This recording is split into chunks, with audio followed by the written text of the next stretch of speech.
ফলতা বিধানসভায় ২১ তারিখে নির্বাচন, তার আগেই ময়দান ছাড়লেন তৃণমূল প্রার্থী জাহাঙ্গীর খান। রাজ্য রাজনীতিতে জল্পনা তুঙ্গে।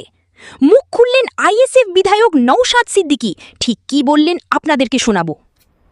ফলতার নির্বাচন থেকে তৃণমূল কংগ্রেস প্রার্থী জাহাঙ্গীর খান নিজেকে প্রত্যাহার করে নিলেন। এটা নিয়ে প্রচুর চর্চা হচ্ছে, কিন্তু প্রশ্ন থেকে যাচ্ছে জনমানুষে, স্বেচ্ছায় তিনি নিজেকে গুটিয়ে নিলেন, না বিজেপির সাথে সমঝোতার তিনি বার্তা দিলেন, না তার দলের অভ্যন্তরীণ ডিসিশন তিনি মানলেন। এই বিষয়ে উত্তর সময় কিন্তু কথা বলবে, উত্তর দেবে। কিন্তু আমার একটা জিনিস থেকে যাচ্ছে, আমার মনে হয় দুটো জিনিস খুব হতে পারে। একটা হচ্ছে বিজেপিকে সমঝোতার বার্তা, যে বিজেপির নেতৃত্ব, যে বর্তমান মুখ্যমন্ত্রী শুভেন্দু অধিকারী মহাশয় জাহাঙ্গীর খান সাহেব সম্পর্কে যে কথা বলেছেন, তিনি সেই বার্তা দেওয়া যে আমি তোমাদেরই লোক, তোমাদেরকে সুযোগ করে দিলাম। অথবা এটা হতে পারে তৃণমূল বিজেপিকে নতুন করে সুযোগ করে দিচ্ছে।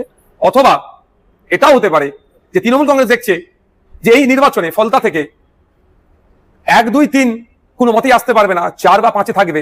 সেই জন্যই নতুন করে আমার মুখ থুবড়ে পড়লে পার্টি ঘুরে দাঁড়াবার আর কোনো জায়গায় থাকবে না। ফলে এটাকে সুকৌশলে জাহাঙ্গীর খানের নাম দিয়ে এড়িয়ে যাচ্ছে। তবে সময় কথা বলবে। তবে তৃণমূল কংগ্রেস যে দুর্নীতি অন্যায় করেছে, সেই অন্যায় দুর্নীতির আর ক্ষমা বাংলার মানুষ করবে না। নতুন করে আর তৃণমূল কংগ্রেসকে বাংলার মানুষ চাইবে না।